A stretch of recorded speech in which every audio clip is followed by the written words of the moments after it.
Hoy, en Creatividad Universitaria, nos acompaña la maestra Ludivina Cantú Ortiz. Es especialista en letras españolas por la UANL y cuenta con una amplia trayectoria académica, editorial y de investigación en la Facultad de Filosofía y Letras, donde ha ocupado diversos cargos directivos y docentes. Actualmente se desempeña como secretaria de la Secretaría de Igualdad e Inclusión, impulsando proyectos relacionados con la inclusión, la cultura y el desarrollo social. Sus investigaciones y publicaciones se centran en la literatura mexicana, el análisis del discurso y la comunicación. Hola, ¿qué tal? ¿Cómo están? Bienvenidos a un capítulo más de Creatividad Universitaria. Yo soy Roberto Lanís, les doy la más cordial bienvenida a este programa universitario. Bueno, y el día de hoy tenemos una invitada muy especial que tiene un currículum impresionante, orgullosamente universitaria, orgullosamente tigre, egresada de la Facultad de Filosofía y Letras. Ella es licenciada en Letras Españolas por parte de esta facultad. También tiene una maestría en Letras Españolas y es candidata a doctora en el doctorado también de Filosofía con acentuación en Estudios de la Cultura por parte de la Facultad de Filosofía y Letras de la Universidad Autónoma de Nuevo León. Ella es la maestra en Ciencias Ludivina Cantú Ortiz. Maestra, ¿cómo está? Bienvenida. ¿Cómo estás, Roberto? Es un placer tenerla. Gracias. Es un placer tenerla por aquí. Gracias por aceptar la invitación primero que nada. Con gusto. Y en la actualidad usted es la titular de la Secretaría de Igualdad e Inclusión de la Universidad Autónoma de Nuevo León. Así es. Y me gustaría empezar a platicar un poquito de cuáles son sus orígenes dentro de este maravilloso mundo de las humanidades, de la filosofía. ¿Cómo inició en este? ¿Cuáles son sus gustos? ¿Cuáles son sus orígenes que la llevaron a tomar esta carrera como profesión? Pues mira, yo creo que el origen empezó desde que yo era muy niña, en mi gusto por el español. Ajá. Porque pues en primaria y en secundaria nos dan clases de español, sí, de lengua materna, ¿verdad? Que es el español. Y yo recuerdo muy bien que ya en mi último año, en sexto año, el director hacía, después de los exámenes finales, el director de la escuela hacía reconocimientos públicos.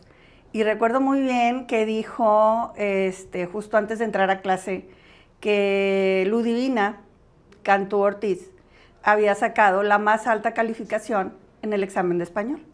Y eso la llenó de orgullo, me No, imagino. Pues claro que me dio muchísimo gusto. Claro y en su que casa me dio, también, supongo. Claro que me dio muchísimo gusto, pero sí, efectivamente, he tenido desde niña Esa afición. Esa afición por el gusto, por el lenguaje, por el gusto, por el uso del lenguaje. El uso correcto del español.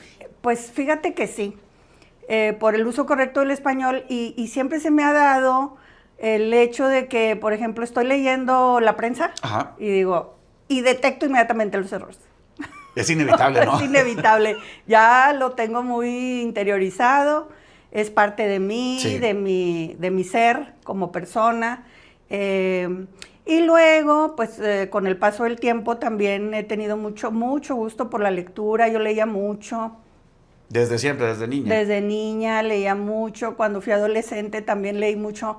¿En su casa le inculcaban este gusto por la lectura o fue una afición propia? Pues en mi casa mi mamá tenía gusto por la lectura. Uh-huh. Y te voy a decir algo, les voy a decir algo. Una de mis hermanas coleccionaba revistas y sí, novelas de Corín Tellado. Okay. En aquel tiempo, Corín Tellado es una autora española que escribía novelas románticas. Sí. Todas iguales a lo mejor, pero novelas románticas. ¿De los ¿80s? De los 70s. Ya los 80s no, porque ya estaba yo en la facultad. Okay. Pero yo leí mucho. Y esta señora, aunque era subliteratura, podemos decir, ajá, las novelas de Corín Tellado, que eran muy famosas, escribía muy bien. Okay. Muy bien, escribía muy bien. Se enamoró de la pluma de ella. Redactaba muy bien. La cuestión es que usaba palabras domingueras, como decimos. De pueblo. Y luego fueron parte de mi forma de expresarme. Okay. Las hice mías, leí mucho, pero no me quedé en la subliteratura. Uh-huh. Luego, en la prepa, yo creo que todavía, ¿verdad? En En la clase de orientación. Vocacional. Nos hacen un examen, un test, para ver hacia dónde nos vamos, claro, ¿verdad? Claro. De carrera profesional. ¿Cuáles son las afinidades que tenemos? ¿Cuáles son las afinidades? Y en mi test resultó que yo tenía más habilidad para estudiar arquitectura y letras. Ok. Y entonces... Las dos. Las dos. Eran las dos carreras. Eran las dos carreras que salieron ahí identificadas. Y luego un amigo de la familia, pues platicamos, ¿verdad? En charlas de sobremesa. Y me dice, ¿pero a ti qué te gusta? Y le digo, pues me gusta mucho leer, me gusta la literatura, me gusta la escritura, temas de cultura. Seguía algunos escritores. En aquel tiempo no había redes sociales ni había internet. No. Pero había revistas, publicaciones, ¿verdad? En las que uno podía darles ese seguimiento. ¿Qué escritores le gustaban o le llamaban la atención? A mí siempre me ha gustado Carlos Fuentes. Carlos Fuentes. Y te voy a decir cómo lo descubrí. Lo descubrí en una de esas revistas como el Latin Lover de la literatura. Entonces, cuando yo veo a Carlos Fuentes, pues era un señor guapísimo. Muy guapo, muy varonil. Y tenía una voz. Impresionante. Muy bonita. Sí, muy varonil. Pero cuando una personalidad, ¿no? Y una personalidad también arrolladora, podríamos decir. Pero cuando yo leí sus textos literarios... ¿Cuál fue el que leyó? ¿La región más transparente? Leí La muerte de Artemio Cruz, Las buenas conciencias, los cuentos, etc. Pues mi enamoramiento fue diferente. No es nomás el señor guapo, no. El intelecto. El intelecto, lo que dice, cómo lo dice. Y lo que le hace sentir con ¿qué el temas lo que me hace reflexionar. Claro. O sea, ¿qué temas trata? La crítica, porque sí, obviamente los escritores del boom tenían un compromiso social. Desde luego. Que se manifestaba en su literatura. Y entonces nos hacían reflexionar, nos hacían analizar los temas latinoamericanos, etcétera. Nos confrontaban con esa realidad. ¿Y cuál fue su libro favorito o de los libros favoritos? Pues fíjate que Aura es otro de los textos, un texto de los favoritos. Sí. Y el otro libro favorito mío de Fuentes es La muerte de Artemio Cruz. Y los ensayos. O sea, a mí me parece, yo lo seguía también mucho en la prensa cuando publicaban textos. Tanto que cuando murió, yo sí sentí que la cultura mexicana se quedaba un poco huérfana, sin la voz, ya se había ido Octavio Paz, sin la voz crítica. De Carlos Fuentes. Pero claro. Un referente de la literatura mexicana. Un referente, pero también las escritoras, Rosario Castellanos, Elena Garro, y otras contemporáneas. Yo, por ejemplo, en mi caso, he seguido la obra de Minerva Margarita Villarreal. Fuimos amigas, fue mi maestra, fuimos amigas cercanas, muy querida para mí. Yo estoy segura que también ella tenía ese sentimiento para conmigo. Y yo, en el caso de Minerva Margarita, pues formaba parte del claustro de profesores de la Facultad de Filosofía y Letras, igual que yo. Y de repente nos reuníamos grupos de investigadoras, investigadores o de profesoras para tratar temas propios de la carrera. Y Minerva acababa de recibir un premio nacional, el premio Sor Juana Inés de la Cruz, recuerdo muy bien. Y yo le dije, oye Minerva, ¿y quién estudia tu obra? Porque bueno, escribe, publica, recibe premios, ¿verdad? Sí. Y le dije, ¿quién estudia tu obra? ¿Y qué le contestó? Que nadie. Y le dije, yo la voy a estudiar. Vas a ver. Y sí. Eso hizo. Eso hice. Empecé a estudiar la obra de Minerva, me mandó sus textos porque no todos estaban o no se conseguían ya en las publicaciones hechas por las editoriales.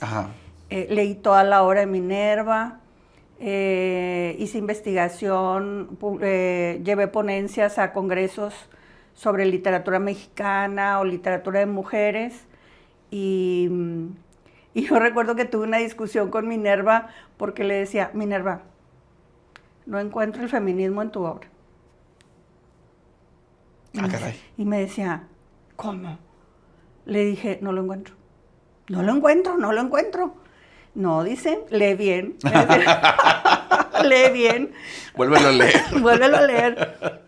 Al fin mi maestra ahora, vuelvo a leer. No, pues claro que sí, tiene ahí crítica. Se hicieron amigas, me imagino. No, éramos amigas desde mucho antes de que yo empezara a trabajar su obra. Sí.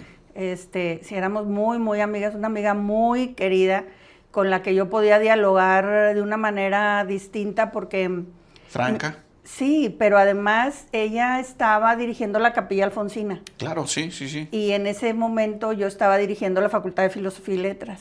Wow. Entonces, te digo, podíamos hablar como de otra manera, ¿sí me entiendes? Sí, ahora sí que a otro nivel. A otro nivel. A otro nivel. Maestra, me imagino que con todo este gusto por las letras, la carrera de arquitectura no fue opción para usted en el plano profesional. Decidí estudiar letras. Le ganaron las letras. Sí, por aquella conversación que tuve con ese amigo de la familia, decidí estudiar letras, me inscribí, y claro que yo disfruté muchísimo mi carrera, muchísimo.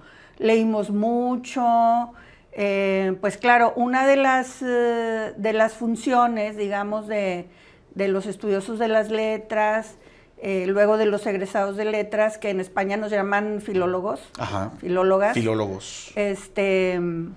Pues es el estudio del lenguaje. Claro, desde Ahora, luego. tú me dijiste al principio, es que tenía gusto por el lenguaje correcto. Bueno, el lenguaje correcto es la respuesta al lenguaje como sistema, el que establece la Real Academia de la Lengua Española y las academias de la lengua. Y sí, es parte de nuestro trabajo como profesionales de las letras observarlo. Claro. Pero de ninguna manera y en ningún momento denigrar el uso. El uso no necesariamente es correcto, el uso se da en las redes sociales, se da en la vida cotidiana, se da en la prensa, se da en las tareas, se dan las cartas de amor, se da en la casa, en la casa, familia, se da de manera natural. Ese es nuestro objeto de estudio. Claro. Y además, ir viendo también cómo se va transformando el uso del lenguaje, porque tengo que decirles que el uso hace la norma. Sí, desde luego. O sea, el sistema nos dice, esto es lo correcto, perfecto, eso es lo correcto, pero la práctica social nos dice, pero yo lo uso así. Claro, y hay que irse adaptando a eso. ¿Por qué lo uso así? Porque es mi manera de expresarme, y porque así me comunico mejor, y porque así la otra persona me entiende, y porque así quiero hacerlo. ¿Cuál es el problema? No, y porque así son las modas, ¿verdad? Sí, por ejemplo, podríamos decir. Sí, Ahora, sí. El lenguaje es un ente vivo, muy vivo, que evoluciona con el tiempo y a través de la historia. Se va transformando. Yo soy de la idea de que seguimos hablando latín vulgar. Acuérdate que llegan los romanos a España, a la península ibérica, ¿verdad? Muchos siglos. Y de latín viene nuestra lengua española. Claro. Entonces, claro que ¿cuál es el latín que prevaleció entre la ciudadanía en la cotidianidad? Pues el latín vulgar, no el de los oficios gubernamentales. No el sofisticado. No el sofisticado. Pero ese latín vulgar llegó a España y evolucionó. Sí. ¿Verdad? Sí. Tanto que hubo distintos dialectos, podríamos decir, o formas de decir. Con nosotros llegó el castellano, porque fueron los reyes de Castilla los que apoyaron el viaje de Colón y ya sabemos toda la historia. Llegó el castellano, pero ya acá, el castellano que hablamos en toda América Latina, incluso en Estados Unidos, se transformó.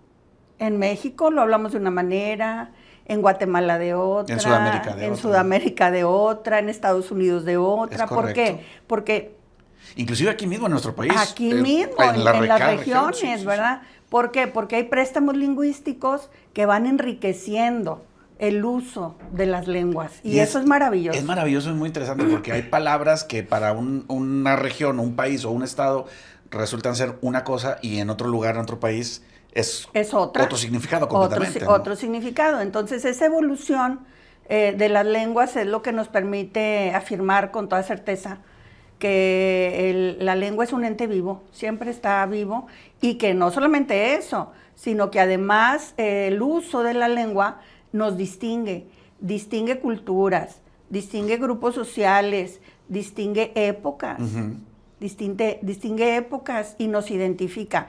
Por ejemplo, ahora, el inicio del segundo cuarto del siglo XXI, seguramente utilizamos conceptos o palabras que no se usaron en el siglo XX, ¿verdad? Sí, claro. Porque la misma realidad cotidiana no requería de ese nombre, claro, o de ese concepto, y la realidad actual, pues sí, ¿verdad? Va cambiando. Va cambiando. Entonces, por ejemplo, los Terians, o no sé, no existían en el siglo XX, pero ahora sí. Ahora sí. Y hay que nombrarlos. Y ahí están, o sea, ahí están. Esa es una discusión, fíjate, que esa es una discusión que se tiene con respecto al uso del lenguaje incluyente y justo. Incluyente o inclusivo.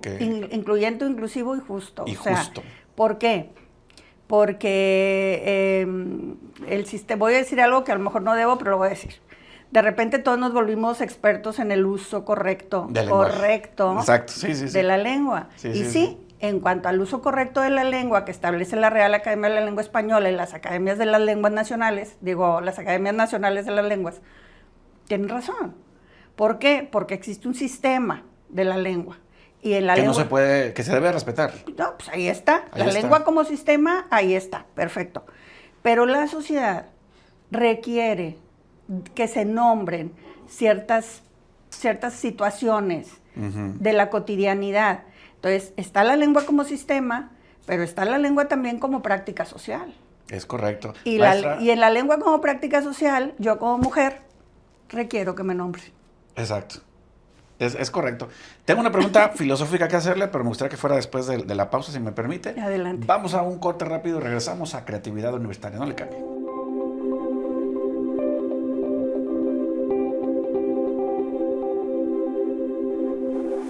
Bien, ya estamos de vuelta en Creatividad Universitaria y está con nosotros la maestra Ludivina Cantú Ortiz. Maestra, nos quedamos con la pregunta filosófica. A ver. Quiero hacerle esta pregunta.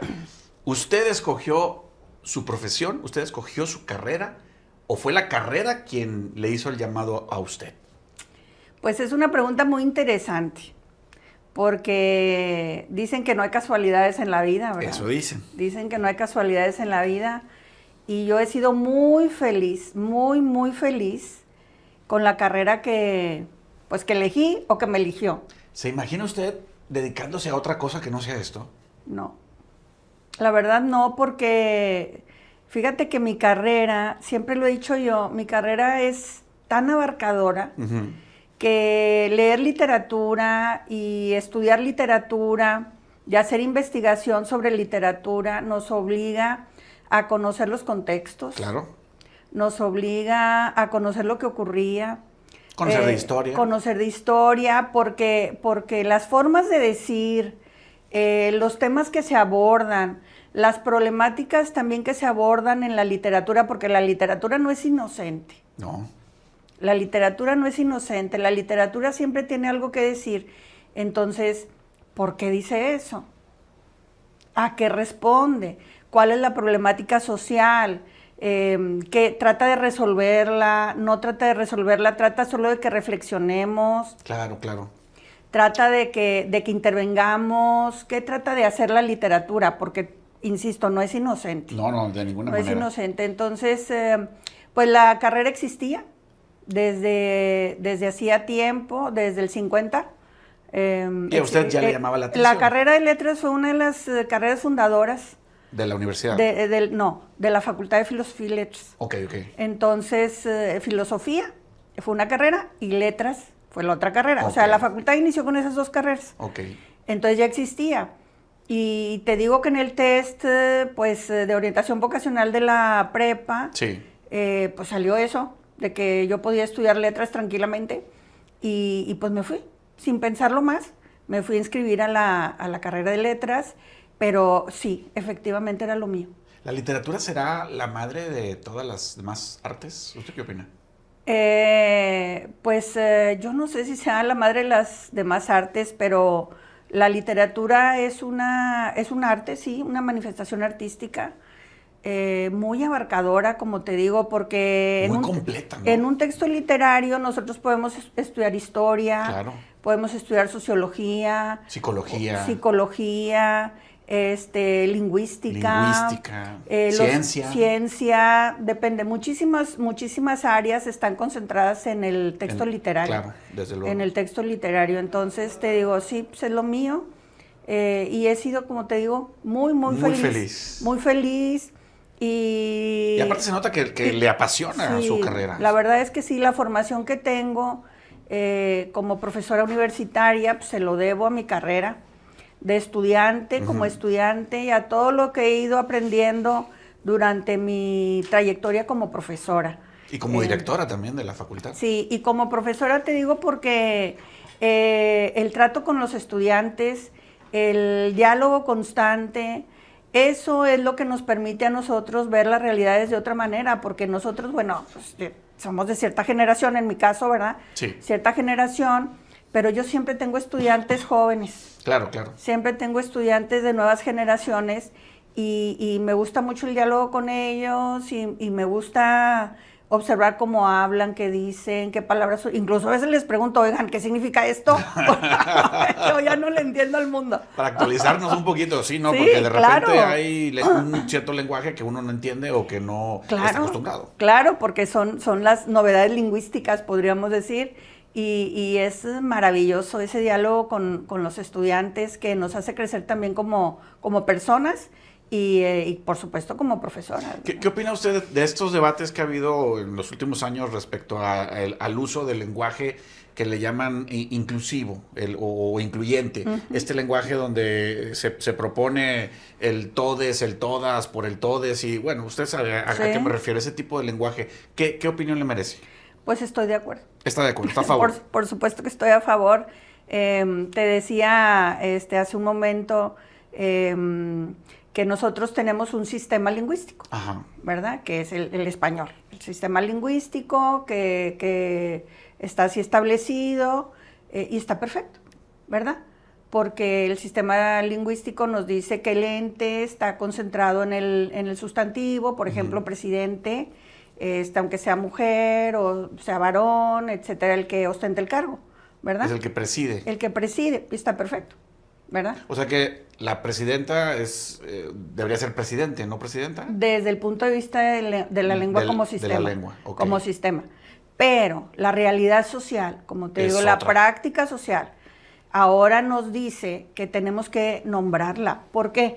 Porque hay un principio que dice, de la filosofía del lenguaje, que dice que lo que no se nombra no existe. Ok.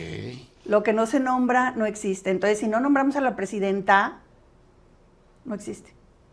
Ok, qué interesante. ¿Verdad? Está interesante. Claro que está interesante. Por eso, Pero si le mencionamos como presidente, no estamos incurriendo en una falta. No estamos incurriendo en ninguna falta lingüística. Ok. Ninguna.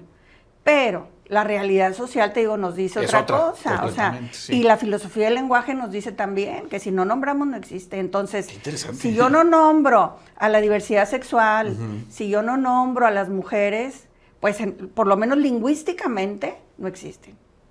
¿Me entiendes? Sí, claro. Entonces, yo sí estoy de acuerdo en el uso del lenguaje incluyente. No se trata, y quiero aclararlo, no se trata de que siempre digamos ellas y ellos, las niñas y los niños, las mujeres y los hombres. Hay palabras en el español que de por sí son incluyentes. Por ejemplo, que engloban. Por ejemplo, si dijéramos las estudiantes y los estudiantes, ¿verdad? Sí. Hay una palabra que incluye a ambos. ¿Qué es? O dijéramos, las estudiantes, los estudiantes, les estudiantes. Sí, no, sería muy complicado. Sería muy farragoso, sí, ¿verdad? Sí, muy tedioso. Empalagoso también. Sí, pero si dijéramos estudiantado, ahí está, ¿verdad? Ahí incluyes a todos. Ahí incluyes. Entonces hay palabras, lo que pasa es que necesitamos un poco dedicarle tiempo, claro. Pero hay palabras que de por sí, ya te digo, en el español de uso normal, que ya incluyen a los géneros. Como, por ejemplo, cuando se menciona mujeres y hombres, pues, la gente incluye a todos. Por ejemplo, si estamos en un evento, ¿verdad? Yo podría decir las personas que nos acompañan. Las personas que nos acompañan. Ya sin decir los hombres y las mujeres, o los niños y las niñas, o así es. Los adultos mayores. Agradecemos a las personas que nos acompañan. Y ya englobamos a todos. Y ya englobamos, pero te digo, hay que igual a lo mejor salirnos un poco del uso cotidiano y incursionar en ese querer usar el lenguaje incluyente, Claro. porque la verdad es que pues, no le hace daño a nadie. No, de ninguna manera. Al contrario, estamos incluyendo, y yo creo que eso es muy importante. Claro. En nuestra época, como te decía, el uso del lenguaje identifica las épocas, las etapas históricas Sí. y demás, es importante. Usted fue durante un tiempo fue directora de la Facultad de Filosofía y Letras. Sí. En la actualidad es la secretaria o la titular de la Sí, Secretaría de Igualdad e Inclusión. e Inclusión de la Universidad Autónoma de así Nuevo León. ¿Qué es lo que realiza esta secretaría dentro de la universidad? ¿Cuál es su principal función? Sí, pues el rector Santos Guzmán López creó la Secretaría de Igualdad e Inclusión a partir del 1 de agosto Ajá. de 2023. O sea, es muy reciente, es un Sí, par es de años. reciente, es una secretaría muy joven, con una función que tiene que ver con el bienestar de la comunidad universitaria. Ok. ¿Por qué? Porque atiende temas de igualdad, atiende temas de responsabilidad social universitaria, de cultura de paz, de derechos humanos, De equidad. de equidad, que no es lo mismo la palabra equidad que igualdad, ¿verdad? De derechos humanos. Y también atendemos a través de la Dirección de Educación Inclusiva a dos comunidades que son muy importantes en la Universidad Autónoma de Nuevo León, que son las personas con algún tipo de discapacidad Ok.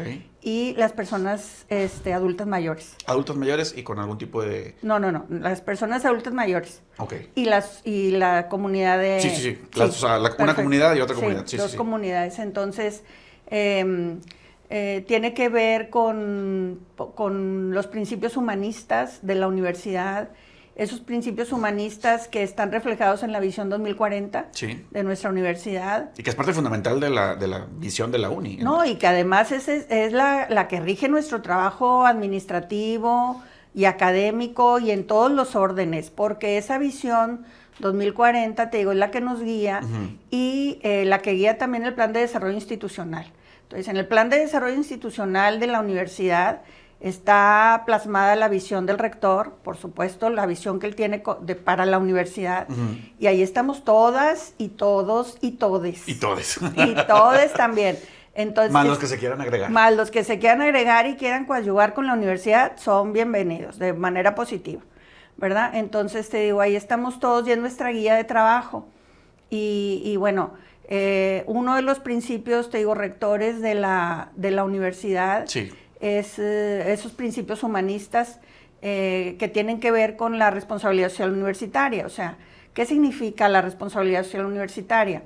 Significa todas aquellas acciones que la universidad pueda realizar en beneficio de su comunidad, o sea, de manera interna, pero también en beneficio de la sociedad. Okay. ¿Entiendes? Hay 4 ejes que a mí me gusta mucho resaltar de la responsabilidad social universitaria, que son formación de ciudadanía, Ajá. que lo hace a todas luces la Universidad Autónoma de Nuevo León, el desarrollo de la conciencia social, que también lo hace porque tiene mucha trabajo de vinculación con el gobierno, con la empresa. Desarrollo de conciencia social. Desarrollo de conciencia social, con el gobierno, con la empresa, con entidades, con grupos sociales, con grupos vulnerables, etcétera, con otras academias, con otras universidades. Instituciones. Una labor titánica, ¿no? Sí, por supuesto, y por eso nuestra universidad es una gran universidad. Y el otro eje es el de la sustentabilidad, el compromiso social que tiene la Universidad Autónoma de Nuevo León para ser sustentables, ¿verdad? Lo que tiene que ver con la naturaleza, con el uso del agua, la conciencia social del uso de la energía, del uso del agua, etcétera. La responsabilidad también. La responsabilidad que tenemos como institución, pero también como personas. Claro, ¿verdad? sí. Y el otro eje es la transparencia, el uso de los recursos, el buen uso de los recursos. Entonces, a mí me gusta mucho, me gusta mucho mencionar estos 4 ejes, y nuestra Secretaría de Igualdad e Inclusión, conformada por las áreas que ya te mencioné, incide directamente, o esos ejes inciden directamente en nuestra Secretaría, en el desarrollo de nuestras funciones, lo que tiene que ver con la formación de la ciudadanía y lo que tiene que ver también con el desarrollo de la conciencia social. O sea, yo tengo que ver por mi bien, como persona, como institución, pero también por el bien del otro y de la otra. El bien de la comunidad. El bien de la comunidad, el bien común. El bien común, es correcto. El bien común. Y yo creo que eso lo ha venido haciendo la universidad porque es una de sus funciones primordiales. Sí, primordial. Si no lo dice tal cual la ley orgánica, es una función que la universidad ha venido desarrollando desde su creación. Perfecto. Desde su creación. Maestra, nos vamos a ir a una pequeña pausa para continuar con el programa. No le cambien, estamos en Creatividad Universitaria. Regresamos. Adelante.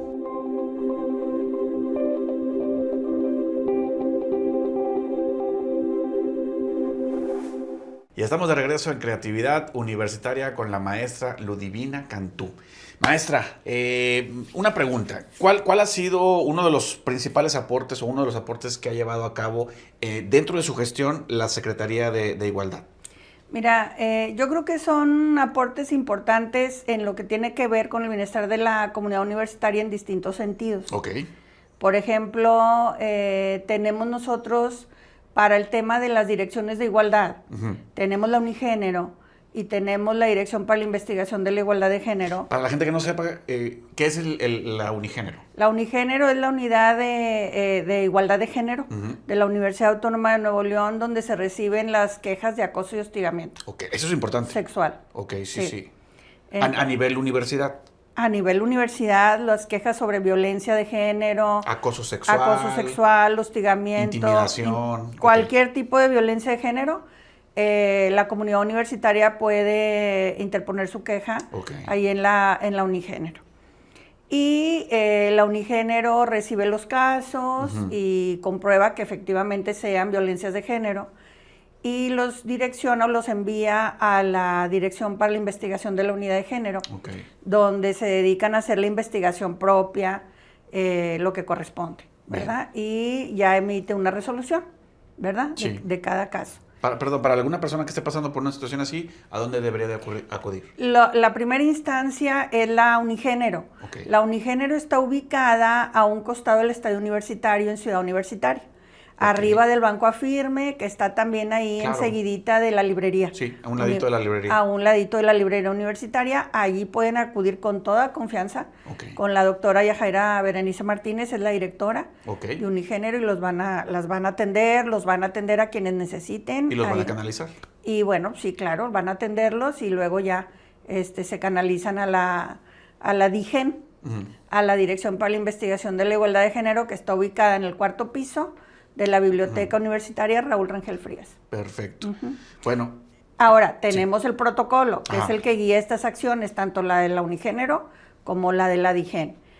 Yo creo que ese protocolo que se actualizó hace poco tiempo y que estamos trabajando ya en la 3ª edición del protocolo, es un documento de normativa universitaria muy, muy importante para que las personas sepan que se les está atendiendo conforme a una normativa aprobada por el Consejo Universitario, ¿verdad? Tenemos el modelo de responsabilidad social universitaria que orienta las acciones justamente de responsabilidad social universitaria para toda la comunidad y también es un documento que aprobó el Consejo Universitario en su momento, y tenemos el Código de Ética. Entonces, este código de ética, este modelo de responsabilidad social universitaria es la primera vez que existen en la universidad. Y hay que conocerlos porque sí tenemos responsabilidades como universitarios. Fíjate que yo les decía a mis alumnos siempre, antes de que existiera el modelo de responsabilidad social universitaria, les decía, a ver, es que como universitarios tenemos un compromiso. Desde luego, sí. Tenemos un compromiso. Ahora, ¿qué significa ese compromiso para nosotros? Por ejemplo, en el caso de la gente que estudiamos letras, les decía yo a mis alumnos, mínimo, saber leer, saber escribir. Bueno, eso ya sería lo mínimo. Y saber hablar, mínimo. ¿Por qué? Porque esas son nuestras áreas de trabajo, de investigación, de desempeño, a donde vayamos. Nosotros tenemos que saber leer. Y saber leer implica muchas cosas. Claro, Yo estoy hablando del saber leer desde la hermenéutica, que no es cualquier cosa. No, desde ¿verdad? luego que no. La hermenéutica es una disciplina filosófica que nos da elementos para la interpretación de lo que estás leyendo. Y saber leer no es leer solo texto escrito. Ok. Por ejemplo, una situación, un contexto, se puede leer. Pensemos, por ejemplo, en una junta directiva de una entidad académica. Uh-huh. Ese es un texto, desde el punto de vista semiótico, ese es un texto que se puede leer. ¿Qué está pasando ahí? ¿Qué está pasando? ¿Qué está pasando ahí? ¿Y cómo lo interpreto? Okay. ¿Cómo lo puedo interpretar? ¿Desde dónde? Desde la política, desde el contexto cotidiano, desde la normativa, ¿desde dónde? Hay muchas vertientes. Hay muchas vertientes, pero entonces te digo, cuando yo hablo de saber leer, no es nada más leer lo que está ahí, es leer contextualmente, leer desde distintos puntos de vista, leer desde la semiótica, leer desde la hermenéutica, leer, saber leer. Saber leer. ¿Verdad? No, sí, y sí. cuando te digo que la otra cosa que tenemos que saber hacer es saber escribir bien. Y eso es lo más difícil que hay en la vida. Saber escribir bien. Se batalla Sí, mucho para eso. Se batalla. O sea, tú escribes porque mira, antes escribíamos en el papel. Sacamos la libreta, la hoja papel bond, etcétera. Ahora abres tu computadora, abres un documento de Word nuevo y dices tú, bueno, voy a decir esto. Y te lo imaginas, ¿verdad? Y tienes el párrafo en la mente, ¿verdad? Pero trasladarlo. Pero cuando te sientas a escribir, sí. lo transcribes, Sí. texto escrito en la computadora y dices tú, ay, no. No me gusta. No es esto lo que yo quería decir. Claro, sí, totalmente. Y ahí empieza el patine. Y el proceso de escritura y corrección. Claro. Porque no puedes dejarle así nada más a entender al lector, porque tú tienes como escritor, y no me refiero al escritor profesional, me refiero al que escribe, a la persona que escribe. Cotidianamente. Tú tienes que asegurarte de que la persona que vaya a leer tu texto lo entienda, lo comprenda. Si tú le dejas a tu mamá un recado en la mesa de la cocina, ¿verdad? Mamá, voy a salir, voy no sé con quién, con un amigo, una amiga, etcétera, dejé esto guardado en este cajón, por decir. Tú tienes que asegurarte de que tu mamá comprenda tu mensaje. Claro. Que sea claro y conciso y preciso. Que sea claro, para que tu mamá no se confunda. Sí. Para que no batalle encontrando las llaves de no sé qué. Para que luego no haya yo te entendí otra cosa o no me lo especificaste, sí, o ahí dice otra cosa. A veces, por ejemplo, ese proceso de saber escribir es largo y bueno, no es fácil. A veces me decían mis alumnos, un trabajo que él se encargaba, etcétera, lo revisaba y bueno, y me decía, pero me entendió, ¿verdad? Y le decía yo, sí te entendí. Pero no es lo... Pero fíjate lo que les decía yo, sí te entendí, porque yo sé. No porque tú lo hayas escrito bien. Exactamente, es correcto. ¿Verdad? Una cachetada con guante blanco. Le digo, porque yo sé, por eso te entendí. No porque tú lo hayas escrito como debes haberlo escrito. Debías haberlo escrito. Claro, sí. Entonces, en el caso de nosotros, de egresados de letras, les decía, tenemos una responsabilidad como estudiantes universitarios y luego como egresados y egresadas universitarias. Nunca dejamos de ser universitarios, nunca. No, jamás. Y siempre debemos tener conciencia de que estudiamos en la Universidad Autónoma de Nuevo León, de que es una universidad pública, de que recibe recursos públicos, federales y estatales, y de que a veces tenemos becas. Yo, por ejemplo, a mí me becaron toda mi carrera. Claro. Que al principio no, pero después sí. ¿Cómo obtuve esa beca? Voy a presumir. Presuma. Por calificaciones. Entonces, pues desde chiquita sacaba buenas calificaciones. Pero entonces, dices tú, claro que tengo una responsabilidad social universitaria. Claro, sí. Con mi escuela, con mi universidad. Con mi comunidad, con mi sociedad, con México. O sea, claro que sí. Desde luego entonces que sí. Tenemos que ser muy conscientes de esa responsabilidad y de actuar en consecuencia. No podemos olvidar nunca que somos egresados de la Universidad Autónoma de Nuevo León en nuestro caso.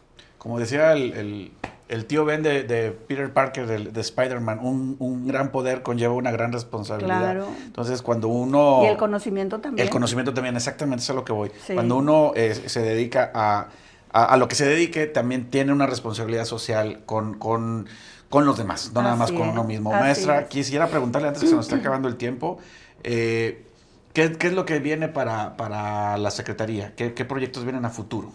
Sí, Pues fíjate que justamente ayer estuvimos en una junta directiva con el señor rector que Ajá. nos convoca a dar el plus.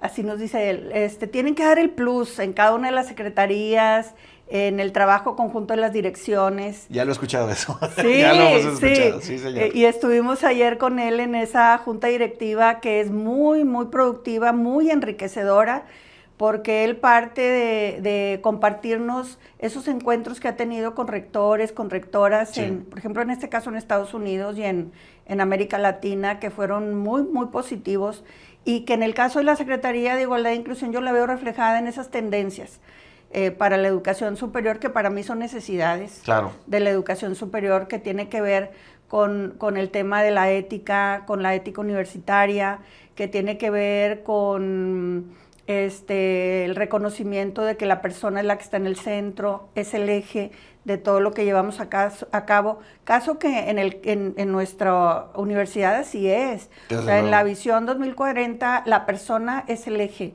Entonces, claro, que cuál es el principio rector, podríamos decir, de la universidad, es el humanismo. Ujú. Es el humanismo. Y entonces, en ese sentido, todo lo que hacemos en la universidad, absolutamente todo, es para mejorar las trayectorias académicas de nuestro estudiantado, para que ellos salgan bien formados, no solo en la academia, que es lo fundamental, porque Sí, somos desde una luego. universidad, Sí, sí, sí. la academia, la investigación, La parte humana. la gestión universitaria, pero también lo que tiene que ver con aquello que podamos hacer por la otra y por el otro. Nuestra conciencia social, como te digo, y La esa conciencia formación social, sí. de ciudadanía. En ese sentido, la Secretaría de Igualdad e Inclusión pues presentó un proyecto que a mí me parece muy importante, que es de desarrollo humano sostenible, un proyecto universitario para el desarrollo humano sostenible. ¿De dónde saco yo estos conceptos? Justamente la teoría de la responsabilidad social universitaria, porque el desarrollo sostenible es un concepto de la responsabilidad social universitaria, que es nuestro eje transversal. Perdón. No se preocupe. Maestra, pues ha sido una charla más que interesante. Le agradecemos mucho que nos haya regalado estos minutos para esta entrevista. Ojalá que no sea la última vez. Ojalá. Pero nos podemos seguir viendo pronto. Y le agradezco mucho su presencia. Gracias a ti, Roberto. Gracias. Muchas gracias, muy amable. Ha sido un verdadero placer platicar con usted. Y bueno, yo los veo en el siguiente capítulo de Creatividad Universitaria. Yo soy Roberto Lanís y nos vemos en el próximo.